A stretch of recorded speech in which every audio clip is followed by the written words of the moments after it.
Voilà, je crois qu'on est bon. Bonjour, j'espère que vous allez tous bien, ainsi que vos proches.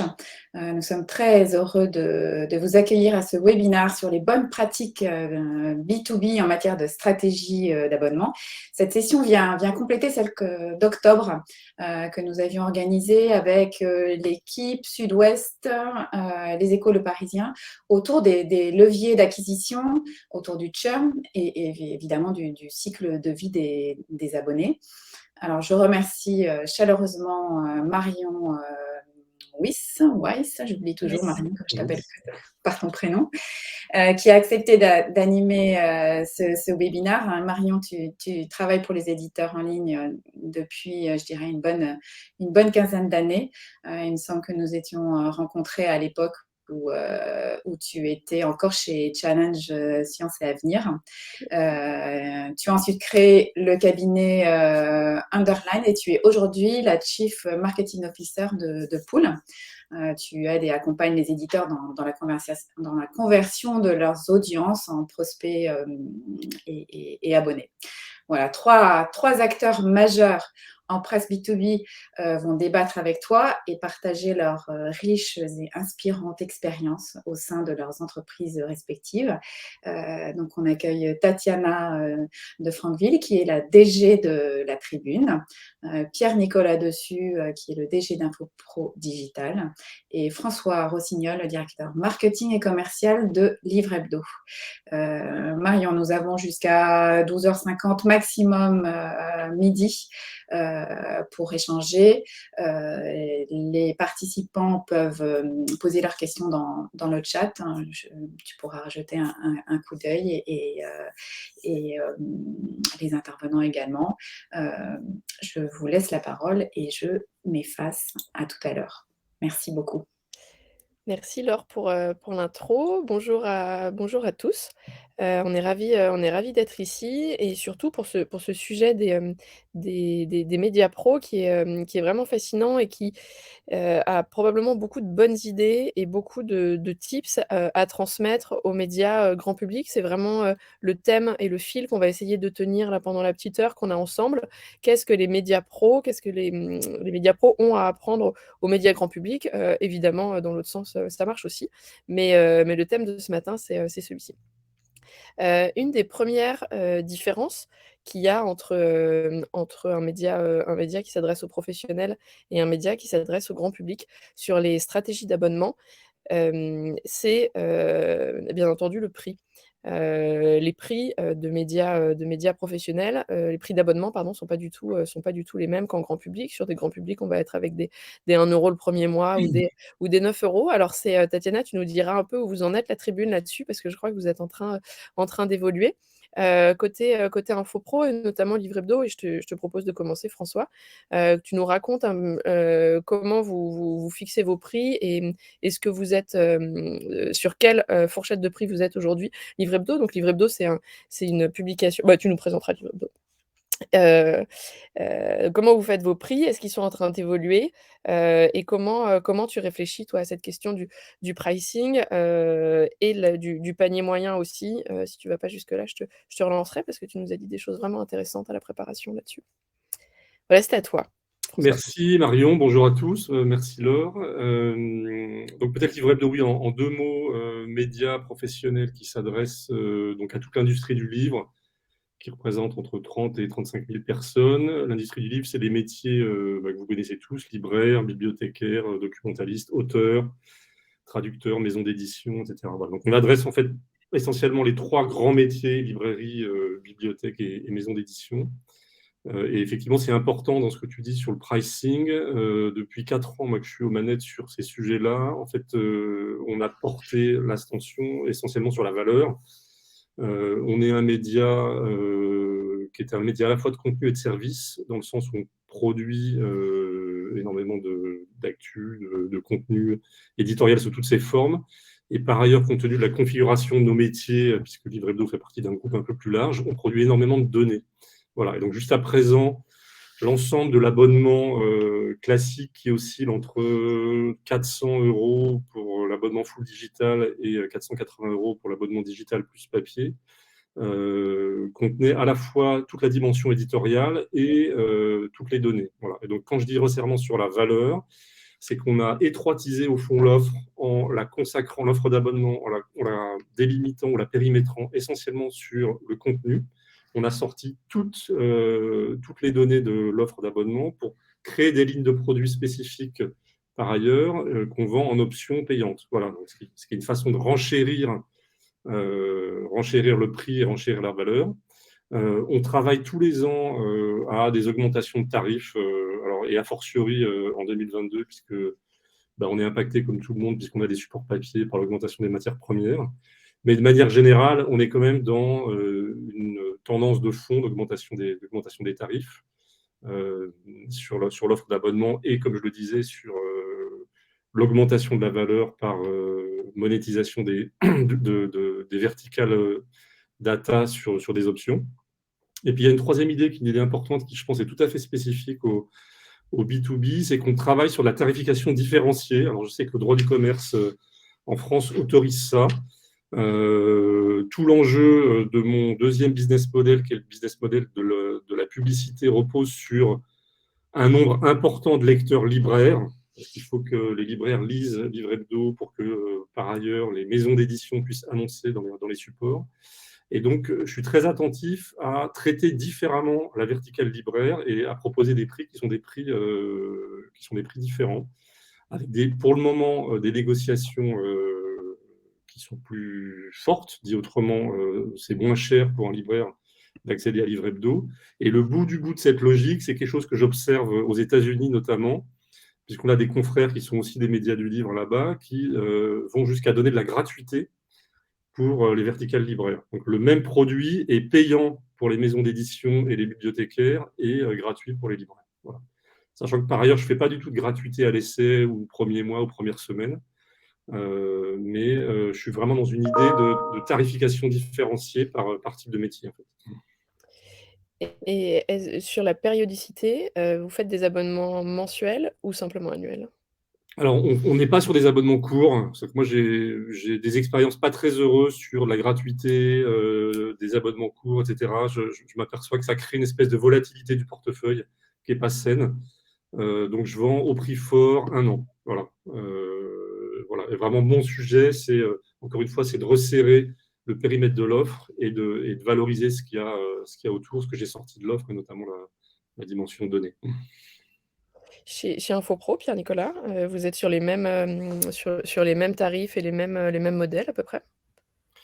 Il y a effectivement des points communs. Alors, je peux peut-être rappeler ce que fait Infopro. Donc, c'est un groupe d'information et de services professionnels qui fait à la fois des logiciels, des salons professionnels et qui a également dans son portefeuille des médias. On a une quarantaine de marques médias. Vous connaissez sûrement de nom l'usine nouvelle dans l'industrie, le moniteur dans le BTP ou encore LSA dans la grande distribution. Donc, on a une quarantaine de médias B2B. On a, comme l'a dit François, une stratégie tarifaire avec une défense de la valeur qui est forte, donc des prix qui sont plutôt élevés, si on compare notamment aux médias B2C. Alors, des prix élevés, ça veut dire qu'on a des abonnements annuels qui vont aller à minima de 300, 400 euros minimum, jusqu'à 600, voire pour certains titres, 1000 ou 2000 euros. Donc, on est sur ces niveaux de prix-là. Et on cherche à défendre cette valeur-là en travaillant sur l'innovation éditoriale et sur des nouveaux contenus et services pour nos abonnés. Donc, chaque année, on cherche à mettre au service des abonnés des nouveaux services qui puissent leur être utiles et indispensables pour défendre cette valeur-là. Sur des petits points de complément, sur un choix fort qu'on a fait il y a 2-3 ans de cela maintenant, on a la même tarification pour une offre 100% numérique et une offre numérique plus papier. Donc ça, c'est un choix fort. On a considéré que la valeur, c'était le contenu et les services et pas uniquement le support. Donc ça, c'est un choix qui est intéressant pour l'instant, qui est vertueux et qui nous permet de regarder vers l'avant avec un peu plus de sérénité, puisque si jamais, dans un futur, le papier venait à être résiduel, on dit ça depuis 15 ans, mais si ça devait arriver, on aurait, grâce à cette politique-là, maintenu des prix identiques sur le 100% numérique par rapport au numérique plus papier. Et un autre point de complément, alors on fait des offres d'essai chez Infopro, mais des offres d'essai plus courtes, sur 15 jours. On s'est rendu compte que ça ne servait à rien de faire des offres d'essai de 1 mois ou 2 mois. On avait les mêmes niveaux de conversion derrière. Donc aujourd'hui, quand on fait goûter, quand on fait tester notre offre à des prospects, on leur propose 15 jours de gratuité et derrière, on les rappelle soit au téléphone, comme c'est souvent le cas en B2B pour recruter des abonnés, ou on les relance par email. Voilà un peu des petits points de complément sur cette partie prix-tarif sur ce que nous faisons chez Infopro. C'est évidemment, on voit en B2B à quel point vous êtes, plus attentif, en tout cas de ce que je sais des médias B2C, plus attentif aux périodes d'accueil, aux périodes de test, aux périodes d'onboarding. Vous vendez des abonnements qui sont, plus chers, donc quelqu'un qui est en train de convertir ou qui est au début de sa conversion et que surtout vous voulez fidéliser, moi j'ai l'impression que c'est une des grosses forces des médias pro. Vous êtes très, très attentif et c'est en rencontrant Tatiana que je me suis rendu compte de ça. Donc Tatiana, tu es DG de La Tribune.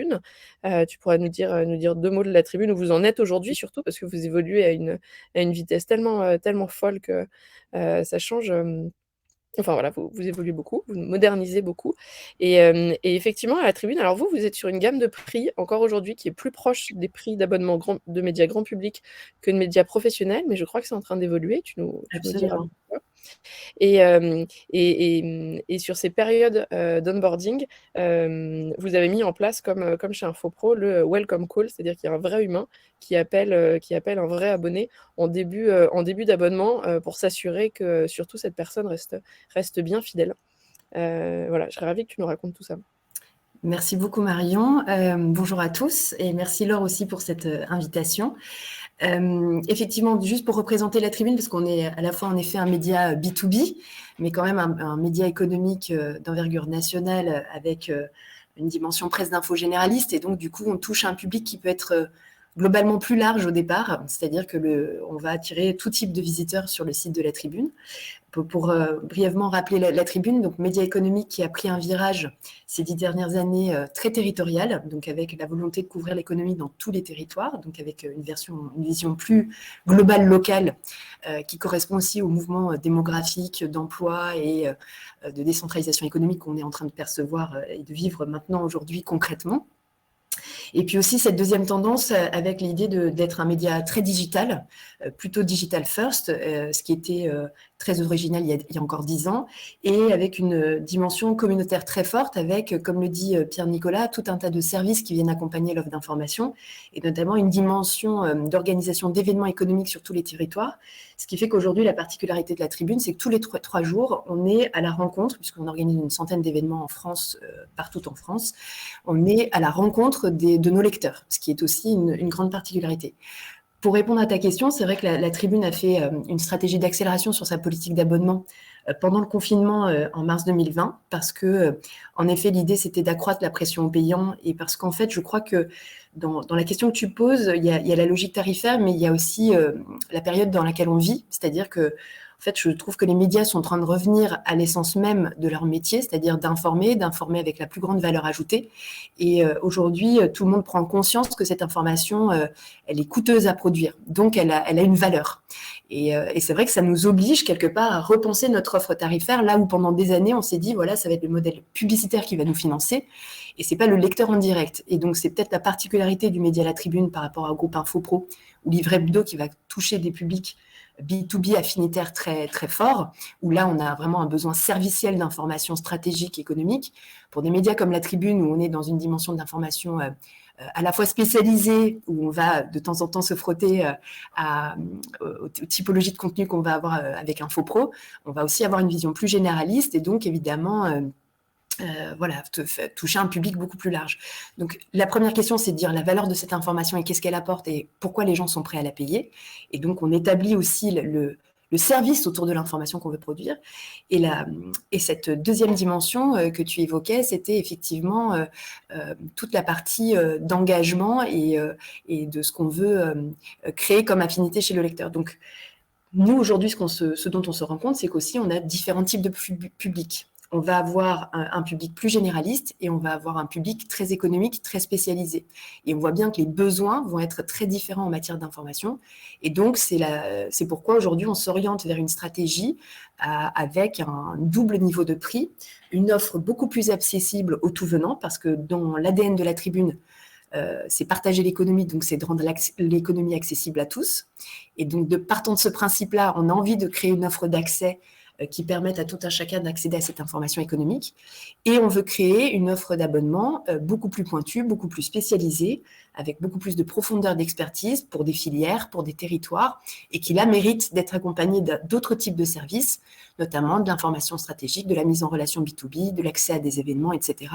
Et c'est cette typologie de profondeur qu'on travaille. Donc, vraiment, ce double niveau, c'est quelle est notre place dans le paysage médiatique et qu'est-ce qu'on peut apporter et pourquoi les gens sont prêts à payer. Et justement, s'adresser au type d'utilisateur qu'on adresse. Les besoins ne sont pas toujours les mêmes pour chaque utilisateur. On a vraiment différents types de lecteurs et c'est de savoir répondre aux besoins de chacun. Yes. Et effectivement, on voit sur les médias B2B que vous vous positionnez vraiment comme en tout cas sur les offres chères, tu vois, pour le cas de la Tribune, mais comme un outil de travail. Des pros. Donc, en fait, il pourrait y avoir un rapport de 1 à 3 ou 1 à 5 entre l'offre très accessible et l'offre plus spécialisée, plus experte.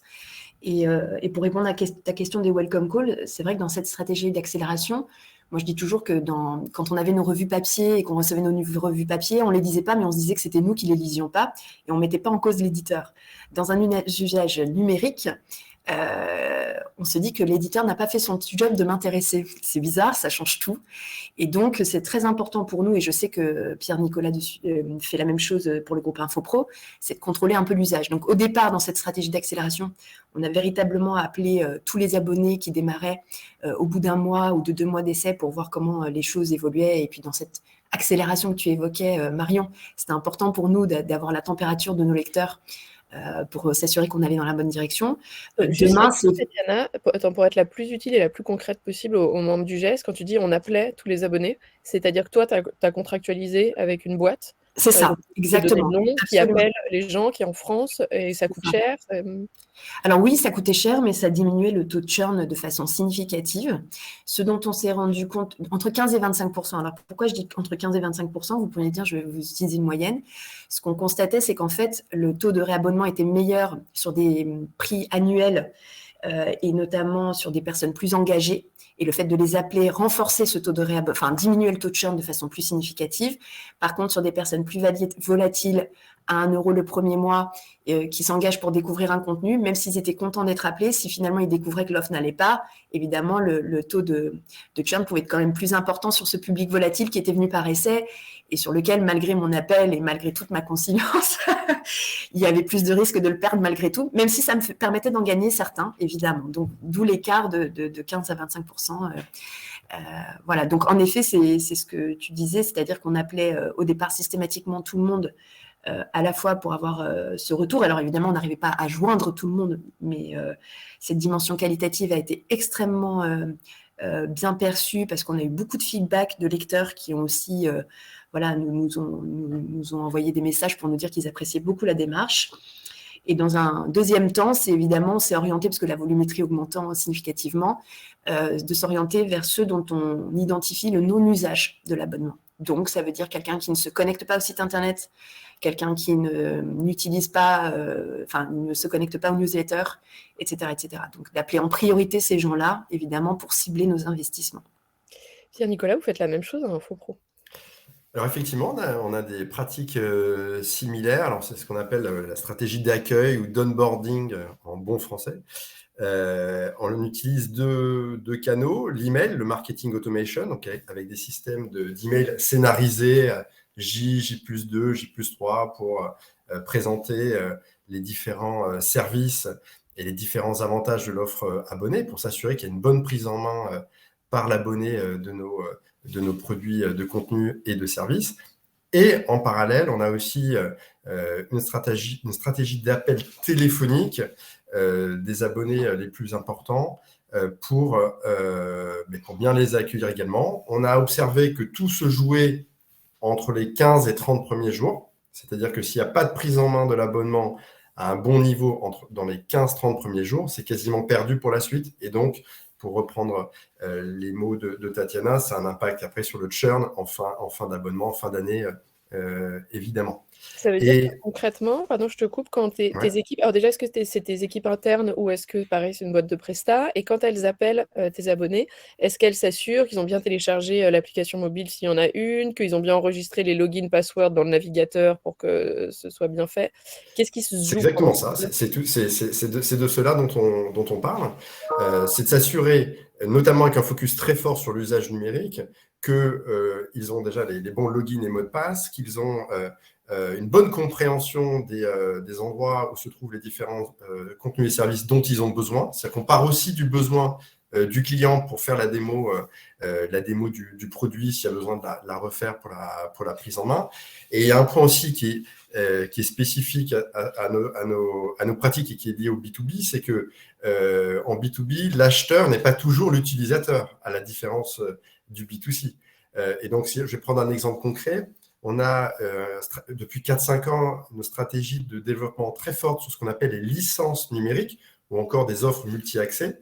Donc, dit autrement, là où avant, on vendait 10 abonnements individuels pour la direction générale de Danone pour le média LSA, par exemple, aujourd'hui, on va essayer d'aller voir Danone et de leur proposer d'abonner, notamment numériquement, l'ensemble des collaborateurs du siège, par exemple. Et donc, d'avoir un abonnement multi-accès pour 1000 personnes de chez Danone à la marque LSA. Et donc, derrière, il faut s'assurer que les 1000 personnes qui sont abonnées dans cet exemple-là aient bien connaissance du fait qu'elles sont abonnées dans le cadre du contrat de Danone avec LSA et s'assurer qu'ils ont bien reçu les logins et mots de passe. Et donc là, on s'appuie à la fois sur une stratégie email plus téléphone s'il y a besoin pour s'assurer de cette prise en main-là. Et pour savoir si ça fonctionne au bout des 15-30 jours, évidemment, on s'appuie sur la data et les usages numériques. Est-ce qu'il y a bien eu une première connexion, puis une deuxième dans les jours qui suivent? Donc ça, c'est sur le pilotage à 30 jours. Il y a un travail en lien entre les équipes service client et les équipes data pour sécuriser cela. Et sur la question de est-ce qu'on passe par une boîte externe, non, on le fait en interne. On a des équipes de relations clients dans le groupe qu'on peut mutualiser avec l'ensemble de nos activités. Et donc, c'est comme ça qu'on pilote cette activité-là. Donc voilà, on fait vraiment un lien fort entre, j'allais dire, la technologie, la dimension email, automatisation, industrialisation, la dimension humaine malgré tout. On est en B2B, la relation par téléphone, elle reste encore très vertueuse, à la fois pour convaincre les gens pour s'abonner, mais aussi pour les accueillir. Et on utilise la data, la donnée, pour s'assurer que ce qu'on fait a du succès. Parce qu'évidemment, c'est un investissement qui est important à la fois d'un point de vue argent, bien sûr, d'un point de vue temps humain aussi. Et il faut s'assurer qu'on n'est pas dans la surqualité non plus. Il ne s'agit pas de se faire plaisir en faisant de l'appel pour l'appel, mais de voir que c'est vraiment utile. Et on est souvent bien accueillis. C'est quelque chose qui parfois surprend les gens. En B2B, quand il y a des marques comme celle-là, comme LSA ou Usine Nouvelle, il y a une appétence. Les gens sont contents qu'on les appelle. Donc, ils ne perçoivent pas cela comme du spam ou de l'intrusion. Ils sont heureux d'être appelés, surtout quand on appelle après l'acte d'abonnement. Souvent, les prospects ont l'habitude d'être sollicités en amont. Puis, une fois qu'on a acheté, plus personne ne s'intéresse à vous. Ben là, on arrive aussi après l'abonnement et c'est important dans la relation client. Est-ce que vous êtes des acteurs de vos communautés qui sont très fortes et très soudées, mais on y reviendra, je pense, à la fin. François, toi, sur la prise en main, en plus, tu as changé de support l'année dernière. Enfin, tu as changé la périodicité des supports. Et comment ça s'est passé? Alors, je ne crois pas que vous fassiez le welcome call chez Livre Hebdo. Non, nous, on a je pense qu'on a un peu de retard pour le dire franchement, sur cette maturité au niveau de l'onboarding, mais peut-être que le marché ne le suscite pas. En tout cas, c'est un sujet en réflexion ouverte chez nous. Moi, peut-être juste avant de répondre à la question, je souscris tout à fait à ce que vient de dire Pierre-Nicolas, c'est-à-dire que on a pendant longtemps effectivement vendu du ligne à ligne, ce qui est l'exemple des 10 abonnements LSA chez Danone. On avait la même chose, 10 abonnements Livre Hebdo chez Madrigal. Et donc, on traitait ça un peu comme un flux rentrant avec du mail, des moyens, on va dire, automatiques et traditionnels. Et en fait, toute cette généralisation à la fois de la dimension numérique des abonnements et de l'offre sur licence qui permet donc d'avoir des accès en nombre sur l'ensemble des groupes. Donc, moi, j'ai 3-4 gros acteurs, Madrigal, Hachette Livre, Editis, Média Participation, où je suis passé effectivement de cette logique un peu d'épicerie à une logique de générique où tout d'un coup, tous les collaborateurs du groupe sont abonnés. Donc ça suscite quoi? Ça suscite effectivement qu'on change les organisations en amont et qu'on traite en fait cette démarche d'abonnement comme une démarche commerciale. Et donc moi, j'ai dû staffer spécifiquement sur mes équipes où j'ai des gens qui vont négocier des gros contrats en amont, négocier des durées beaucoup plus importantes que des abonnements 1 an, et puis négocier tout autour un ensemble de services, donc de communication et de services autour de l'installation et de la maintenance de ce type de licence, en fait. Voilà, donc ça, c'est assez vertueux pour le volume des portefeuilles et pour la valeur, mais ça nécessite effectivement une organisation spécifique en amont. Alors peut-être pour revenir à ta question, on a effectivement changé, on s'appelle toujours livre hebdo, mais on a changé il y a 18 mois de périodicité, d'hebdo papier qui était omnipotent, on va dire, dans mon business model qui dépendait énormément de cette colonne vertébrale. On est passé à prioritairement un site et 2 mensuels. Voilà, donc c'est des choses qui s'accompagnent beaucoup en amont, en aval, avec pré-test, post-test et réception de l'offre. Mais globalement, c'est dans ce mouvement, je l'évoquais un peu tout à l'heure, que j'ai changé la configuration de l'offre et le périmètre. Voilà, globalement, on compense un peu la perte de ce qu'était la dimension service data dont je parlais tout à l'heure par plus de support, puisqu'il y a 2 mensuels, et un site qui a été complètement reconfiguré. Et une newsletter aussi. Voilà, j'ai lancé des ranges de newsletters sur des verticales spécifiques, libraires, bibliothécaires, etc. Voilà, donc on a un peu en marchant fait la révolution chez Livre Hebdo, notamment pendant le confinement, à la faveur des gros appels d'air qu'on a eu sur les supports digitaux. Mais tout ça s'est fait avec un accueil et un accueil voilà, très satisfaisant. Pourquoi? Parce qu'on a, ce qui est sans doute la particularité de ces business en B2B, c'est qu'on a une attractivité et un lien hyper fort avec nos cibles, en fait, nos publics. Je trouve que Marion, pour ça, peut-être compléter par rapport à la question que tu posais tout à l'heure, parce qu'on parlait de non-usage ou d'usage, et Pierre-Nicolas a appuyé dessus aussi. Je pense que ce qu'on oublie, c'est vraiment sur l'expérience, malgré tout, digitale que peuvent vivre les lecteurs. Et si je fais le parallèle entre B2B, B2C, et notamment sur la partie B2C, où notamment la présence publicitaire peut être beaucoup plus forte, le non-usage, on n'imagine pas à quel point les problèmes techniques peuvent être nombreux. Et c'est vraiment une machine qui est difficile à maintenir. Et donc, de détecter justement tous ces points de friction et entre le parcours abonné, non abonné, voilà, je trouve que c'est certainement que les médias B2C devraient avoir cette approche-là. Et parce qu'on oublie qu'en plus, dans l'expérience digitale, les points de friction, les irritants, comme on dit en langage digital, ou les éléments qui perturbent la relation à la marque, parce qu'en fait, il y a vraiment l'offre d'infos et de l'expérience. Et tu peux avoir la meilleure offre d'infos qui soit. Si ton expérience digitale n'est pas à la hauteur aujourd'hui, tu peux perdre une partie de ton lectorat. Donc, je trouve que ce lien avec le lecteur permet aussi de recentrer les sujets d'importance pour notre marque. Très souvent, on se dit « ce que je fais, c'est génial, donc tout le monde devrait le lire ». La question, c'est aujourd'hui, je fais une info géniale et en plus, je dois la distribuer de façon la plus adaptée aux usages de mon lecteur dans son quotidien. Donc, c'est comment je rentre dans le quotidien de ce lecteur. Et donc, du coup, ça nous oblige à repenser aussi la manière dont on distribue chacun très différemment, certainement d'ailleurs.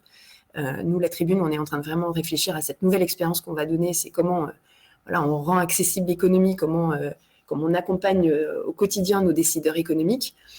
Voilà, ça fait partie de l'offre de réflexion de la partie média. On avait tendance à dire je cherche à organiser mon info et à la rendre digeste.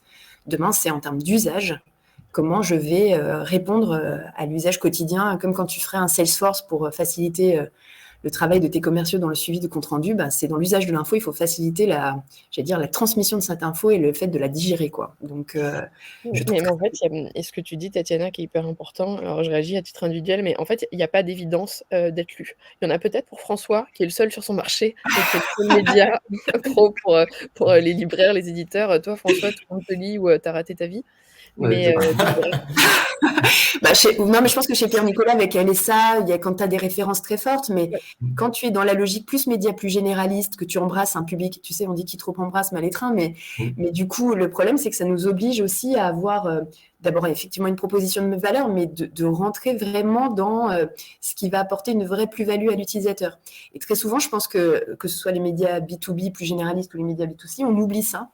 Et donc, c'est aussi dans les canaux de distribution et les canaux de relation lecteur. C'est pour ça que la relation lecteur est importante. Elle permet de comprendre ces points de friction. Moi, combien de fois j'ai adoré des marques sur le plan print que j'ai pas suivi en digital parce que l'expérience n'était pas au rendez-vous. Donc, voilà, je pense que c'est un sujet qui est d'importance, d'où la nécessité d'écouter en tout cas ses abonnés. Alors, c'est vrai que un des moyens de... une des spécificités en B2B, c'est qu'évidemment, on est sur des verticales avec des niches communautaires, donc plus homogènes et plus étroites en volume par essence. Et finalement, nos abonnés, nos lecteurs, ce sont aussi les personnes de l'écosystème. Et donc, nos rédactions, quand elles interviewent des acteurs du marché, elles interviewent aussi des abonnés. Hein. Et donc, il y a cette espèce en permanence. Si on a une personne qu'un journaliste en interview rencontre et qu'il a une mauvaise relation au service client, on s'est remonté tout de suite, même par la rédaction. Donc, on est aussi dans un écosystème là-dessus qui est peut-être plus facilement vertueux de contact et de relation client, puisqu'on est dans un écosystème qui est plus homogène et plus restreint en volume. Donc, ce qui crée une exigence qui se renforce dans la relation client. Où vos abonnés sont vos annonceurs, qui sont vos lecteurs. Exactement. Absolument. Mais ça interroge peut-être pour le média B2C, je me dis, c'est la logique communautaire et de l'intérêt de la communauté, et de ses centres d'intérêt, de la façon de l'adresser, de le nourrir. Donc, d'où l'adéquation entre l'offre et l'expérience. Pour moi, c'est vraiment... je pense, par exemple, j'ai échangé plus récemment avec des gens de chez Webedia qui font le média Allociné. Le public cinéphile est un public très particulier. Je pense que tu pourrais retrouver des éléments de ce que fait François avec Livre Hebdo ou Pierre-Nicolas avec LSA. Mais voilà, c'est comment tu les adresses et comment tu t'adaptes à leurs usages. Et ça oblige d'avoir cette réflexion-là, à mon avis. Et comment tu crées du lien, et on en revient à ce que tout le monde finit par se moquer de moi parce que je raconte tout le temps, mais comment tu maintiens une relationship avec ton lecteur. Et effectivement, quand tu es sur un marché où tu as 35 000 personnes ou 3 millions de lecteurs, c'est pas la même chose, et tu peux pas faire les choses de la même manière. Mais François, tu veux réagir? Non, je souscris tout à fait. Les immenses avantages de ce marché qui est très identifié, sur lequel je suis seul, sur lequel la relation est une espèce d'évidence et sur lequel effectivement tous les rôles sont très intriqués. C'est-à-dire, comme tu dis, le lecteur et annonceur et abonné par ailleurs, et partenaire et speaker de mes événements. Voilà, donc comme dit Pierre-Nicolas, tout ça est vertueux. C'est quand même aussi un surcroît d'exigence pour l'exercice de tous nos métiers. Parce qu'on est dans une espèce de cage de verre où tout est archi transparent. Dès qu'on bouge le petit doigt, effectivement, on a pléthore de retours. Donc, on est une espèce de crash test permanent. Donc, vous avez plusieurs jambes à vos business models. On tourne autour un peu du sujet, mais personne n'a dit encore le mot des événements, alors que c'est tous les trois. C'est un endroit où vous êtes très fort. Oui, alors, vas-y, Pierre-Nicolas, vas-y. Non, vas-y, François, je te laisse. Non, je vais peut-être dire deux mots dessus. C'est que ce que je disais tout à l'heure sur le changement de format et de configuration des supports, ça a mécaniquement en fait baissé la surface publicitaire. Quand vous passez d'hebdo 50 fois par an à 2 mensuels, c'est-à-dire à peu près moitié moins, votre offre effectivement de vitrine, si je puis dire, est quand même très significativement diminuée. Et puis par ailleurs, il y a l'attrition mécanique que j'imagine qu'on connaît tous sur le chiffre d'affaires print. Qu'il faut compenser. Donc, par extension de marque, diversification, effectivement, le rôle des événements et le poids des événements dans l'ensemble de l'écosystème est devenu capital. Ça fait en 3 ans, on est parti de rien et désormais, ça pèse presque 25% du revenu. Voilà. Et ça a énormément de vertus parce que, encore une fois, sur cet écosystème qui est très serré, ça permet de créer un point de contact supplémentaire et ça permet effectivement d'entraîner une dynamique qui est profitable à tous les business models, le business model d'abonnement et le business model des annonceurs. Ce que tu as perdu du côté de la pub à cause de la crise et de ton changement de périodicité, en fait, tu l'as retrouvé du côté... l'identique. Ouais. Nous aussi, effectivement, on fait également depuis de longue date des événements. Alors historiquement, ils étaient en présentiel, comme on dit dorénavant. On les a virtualisés au moment du confinement. Et là, on a gardé les bonnes pratiques et ce qui a fonctionné de manière plus durable. Donc, par exemple, le format webinaire, qui est celui qu'on utilise aujourd'hui, on l'a intégré dans une de nos offres d'abonnement pour la Gazette des communes. La Gazette des communes, c'est le média de la fonction publique territoriale, dit autrement des gens qui travaillent dans les mairies, les départements, les régions, les intercos. Donc, c'est 1,8 million de personnes en France qui travaillent dans ces univers-là. Et donc, par définition, ils sont présents sur l'ensemble du territoire français, à Strasbourg, à Lille, à Brest. Et donc, faire un événement qui les rassemble tous, ce n'est pas toujours si simple. Et donc, le format webinaire a particulièrement marché, fonctionné pendant le confinement et encore après. Et donc, on s'est dit, on a là un nouveau format éditorial, serviciel, qui répond aux attentes de nos lecteurs. Et donc, on va l'intégrer dans notre offre d'abonnement. On va intégrer une dizaine de webinaires éditoriaux chaque année, animés par la rédaction sur des thématiques soit d'expertise, soit en lien avec l'actualité du moment.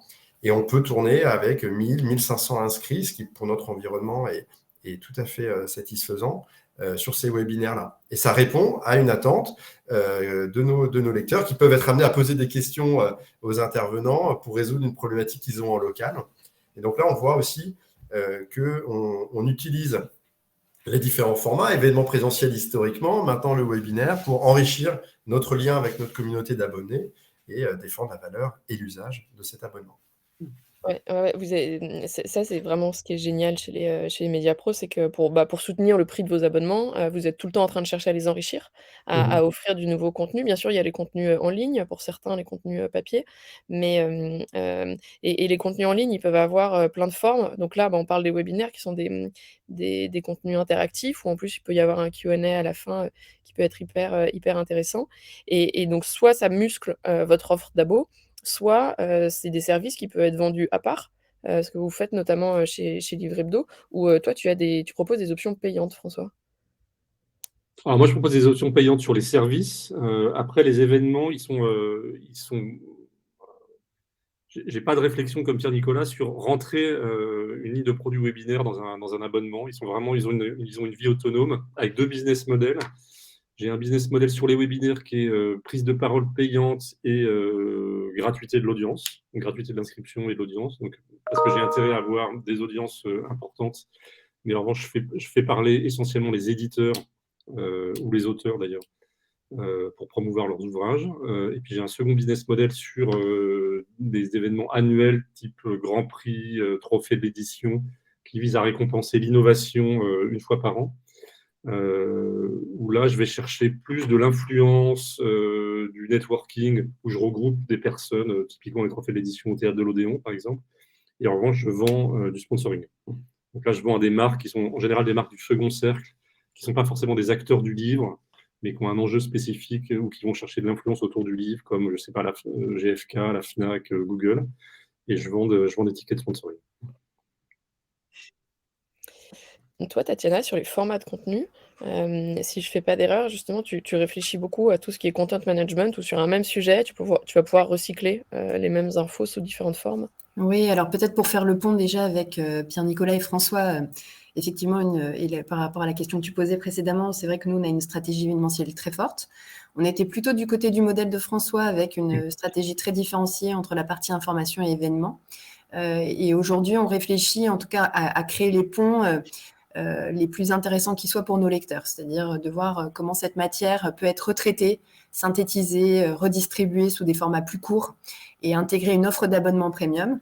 Et dans cette offre d'abonnement premium et dans ce qui compose l'essence même d'un événement, il y a bien sûr l'information stratégique, tous les décideurs qu'on va avoir et les informations clés ou les webinaires, en effet, qu'on peut faire, les séquences un peu nouvelles qu'on peut créer à l'occasion d'un événement pour alimenter notre site. Et puis, bien sûr, notre relation abonnée et l'offre d'information qu'on leur propose. Mais il y a aussi toute la dimension mise en relation B2B et information stratégique, en effet, parce qu'on s'est rendu compte qu'en effet, nous, on est un média d'information économique, encore une fois, d'actualité, a priori d'actualité chaude, mais en fait, on fait beaucoup d'expertise, beaucoup d'informations, enfin, une grande majorité de l'information qu'on produit peut être pérenne dans le temps, une information sur un dirigeant, une levée de fonds de start-up, une information sur une filière qu'on va faire. Et donc, la question peut se poser de savoir comment cette information peut être distribuée, être plus pérenne et être modélisée et retransmise différemment dans un temps plus long. Et c'est pour ça que je te parlais tout à l'heure des usages. C'est-à-dire qu'aujourd'hui, quand on propose une information, comme on le fait dans un site média classique, l'information est publiée et pour la retrouver ensuite à part un super moteur de recherche, tu n'as pas forcément la capacité de retrouver cette info ou de l'agréger à d'autres infos qui peuvent constituer un nuage d'infos qui peuvent t'intéresser comme une information stratégique. Nous, demain, on serait capable de faire ça, notamment avec cette granularité locale nationale, cette granularité de filière qu'on va couvrir. C'est typiquement des offres qu'on peut développer pour accompagner les décideurs. Et enfin, la même logique pourrait exister, notamment pour transposer cette information pour un public non averti. C'est de dire, je produis des informations économiques. Je prends souvent cet exemple parce qu'il est assez parlant. C'est de dire, quand EDF rachète les activités nucléaires de GE, ça change la stratégie nucléaire et énergétique de la France. Quand je te dis ça, ça peut intéresser, je perds la moitié de la salle généralement, mais la question, c'est comment cette information qui va me toucher dans mon quotidien pourrait intéresser tout le monde. Et comment je fais pour la rendre beaucoup plus vulgarisée, beaucoup plus accessible, et est-ce que, du coup, je peux toucher un autre type de public et de l'engager différemment et constituer mon public d'avenir. Donc, voilà, c'est ce content management qui nous amène à la fois des business models nouveaux, mais aussi peut-être à des business models de conquête ou de notoriété qui peuvent être utiles dans la pérennité de la marque et de son développement. Donc, c'est tout ça qui nous anime en ce moment et dans cette nouvelle expérience qu'on veut créer, qu'on cherche à penser aujourd'hui.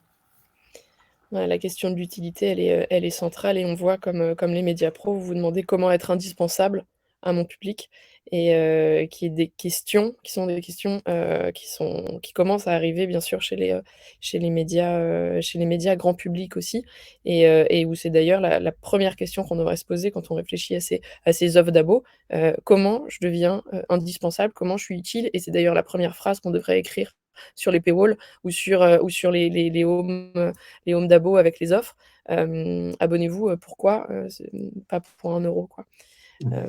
Ça c'est vraiment quelque chose dont les médias grand public doivent s'inspirer. Ma phrase est pas du tout français, mais vous avez compris ce que je voulais dire. Si, ça va? On t'a comprise. Sur dernier point, parce que je trouvais hyper intéressant, François, toi, tu as mais j'imagine que c'est le cas en fait chez les 2 autres, c'est juste que je connais ça chez toi. Tu as des commerciaux humains, tu as des forces commerciales, je veux dire des humains qui appellent les gens au téléphone. Et tu me disais que pour lier tes jambes, enfin tes différentes jambes de business model, tes forces commerciales essayaient bien sûr de vendre de labo, mais aussi de la pub et aussi de la sponsor d'événements, et qu'en fait toutes ces choses, grâce à cette communauté très affinitaire et dans le fond assez restreinte que vous avez, vous permet d'augmenter les paniers moyens en fait de chaque individu que vous touchez.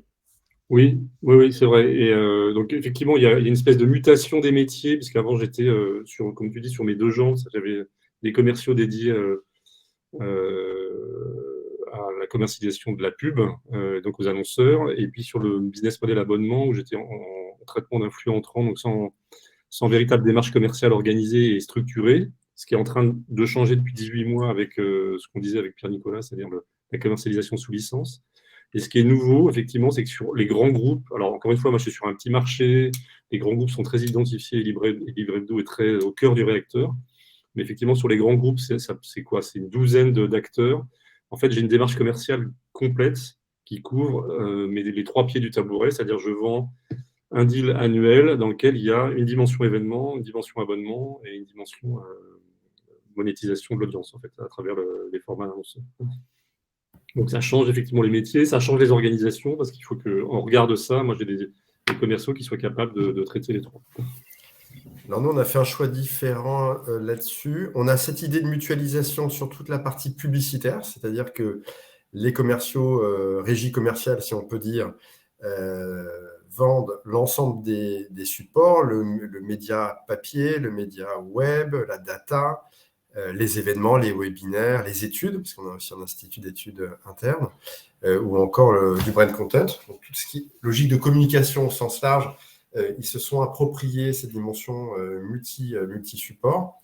Et la partie abonnement, on a monté, pour toute la partie grande compte licence qu'évoquait François à l'instant, une cellule spécifique qui fait uniquement de la commercialisation grand compte abonnement, qui aujourd'hui est composée d'une petite dizaine de personnes pour l'ensemble de nos marques médias. Et eux, ils sont vraiment focus abonnement, aller créer de la valeur sur des grands comptes pour leur proposer d'avoir un nombre d'utilisateurs en interne qui puisse être augmenté, évidemment, ce qui permet de travailler le panier moyen. Et la qualité de la relation avec ces grands comptes. Donc oui, on a fait de la mutualisation au sein de l'univers régie pub. Par contre, on a gardé une séparation dans la commercialisation entre les sujets abonnement et les sujets publicitaires. Et je dirais même, on a plutôt envie de continuer à séparer cela parce qu'il y a parfois la tentation de nos commerciaux pubs de dire « tu comprendras, la belle opération que je suis en train de vendre, ça légitimerait facilement 10 abonnements offerts. » Un cas concret qui m'arrive ponctuellement, qui m'amène à dire à nos commerciaux tu ne serais pas très à l'aise si j'offrais un dispositif publicitaire à tes collègues de grand compte abonnement en contrepartie. Donc voilà, là on a des enjeux d'équilibre un peu économique parfois à gérer avec non pas un mur de Berlin entre les deux, mais en tout cas des systèmes de fonctionnement qui soient suffisamment différenciés. Une saine compétition entre tes équipes, bien organisée. Bien organisée. Qui se justifie aussi par la typologie d'interlocuteurs, comme tu évoquais tout à l'heure, Pierre-Nicolas, qui n'est pas toujours la même non plus. Donc, et nous, on est en train d'opérer aussi ce changement, parce qu'on avait plutôt la stratégie de François, et on est en train d'aller vers la stratégie de Pierre-Nicolas. Je pense qu'en effet, la logique n'est pas la même, les interlocuteurs ne sont pas les mêmes aujourd'hui. Ça bouge beaucoup dans les entreprises, et donc du coup, en effet, ça nous oblige à avoir certainement des équipes abonnement dédiées. Et moi, je suis assez d'accord, je trouve ça beaucoup plus sain de dissocier les deux parties. Il est 11h49, personne n'a posé de questions encore. Chers participants, si vous voulez poser des questions à nos intervenants, c'est sur la droite de votre écran, c'est très facile. Cliquez sur « Poser une nouvelle question ». Ça doit être extrêmement clair, en tout cas. Ah, merveilleux. Welcome back, alors. Quelqu'un est en train de taper, ouais.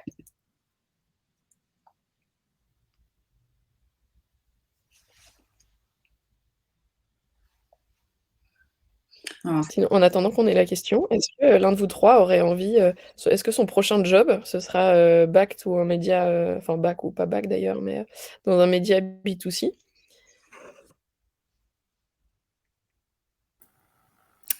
Qui répond en premier? Je vous laisse répondre. Tatiana. Mais toi, tu es un peu dans les deux, en fait. Ouais, moi, je suis un peu dans les deux aujourd'hui. Et c'est vrai qu'il y a cette réflexion de logique B2B, B2C qui nous anime. Et d'ailleurs, qui est une frontière à laquelle on se confronte régulièrement parce qu'on se rend compte qu'aujourd'hui, peut-être, et je pense à nos amis du B2C qui sont avec nous aujourd'hui, c'est la difficulté du modèle payant. On a tellement habitué les gens à la gratuité. C'est vrai que nous, on a une certaine facilité, je trouve, dans l'univers B2B avec une offre d'information et de services à répondre à des besoins très particuliers d'information stratégique, économique, de business. Donc forcément, j'allais dire, dans la valeur ajoutée de notre information, elle va être visible. Et donc, dans cette partie B2C, moi, qui m'anime, c'est de dire justement, je réinsiste sur ce point-là, je vois que ça, c'est vraiment la question d'utilité et de comment tu rends cette information, comment tu arrives à lui donner une valeur perceptible à ton lecteur et pour qu'il soit prêt à la payer. Et ça, évidemment, c'est un exercice, j'imagine, sur la partie B2C, qui est encore plus complexe à mener, parce qu'en plus, on a... Et je n'arrive pas à la dissocier de l'usage, parce que je me dis, aujourd'hui, si tu veux, le principe est de dire, tu snacks l'info, enfin, je vois comment est l'usage dans la partie B2C, tu snacks l'info, tu la résumes, tu n'en as pas besoin dans ton quotidien. Donc, véritablement, d'avoir cette dimension, ce que je chercherais à faire pour m'inspirer de l'univers B2B, c'est de dire pour ma communauté, sur la part d'informations servicielles, enfin d'informations et de services que je peux apporter à ma communauté et qui justifieraient un abonnement payant, je travaillerai vraiment sur ça et dans la logique d'usage au quotidien, pourquoi pas de relation avec la communauté, le reste de la communauté, etc. Enfin, c'est quelque chose, j'irai chercher dans la partie... certainement B2B, ces inspirations-là. Voilà. Et après, je crois qu'on ne travaille jamais dans les médias par hasard. Donc après, B2B, B2C ou autre chose, j'en sais rien. Mais généralement, quand on est mordu, on y reste un petit moment. Donc on verra la suite. C'est vrai. Trois questions d'un coup, Marion. Ouais, j'ai Alors, vu. je vois la question. Je veux bien prendre la question de Cédric. Allez. Vas-y. Bonjour Cédric, enchanté. En B2B, quel est l'impact du lecteur pas payeur versus le B2C où le lecteur est payeur? Donc ça, c'est vraiment un des éléments propres au B2B. Donc pour répondre à la question, je vais prendre un cas concret qui nous est arrivé chez InfoPro. Je vais anonymiser la marque, mais on va dire que c'était sur LSA, par exemple. J'ai un directeur des achats qui gérait l'abonnement à la marque média en question, qui a souhaité couper les coûts dans une logique de réduction de coûts, notamment il y a 2 ans pendant le confinement.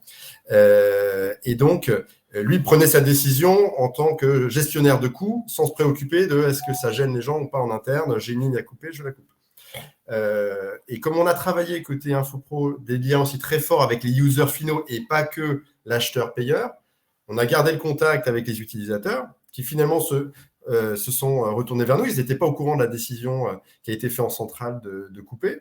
Donc, on leur a dit, mais c'est votre décideur en centrale qui a souhaité arrêter l'abonnement. Et donc, finalement, ces users avec qui on avait bâti aussi une relation forte sont allés voir leur directeur des achats en disant, mais ta décision, ça ne nous convient pas en fait.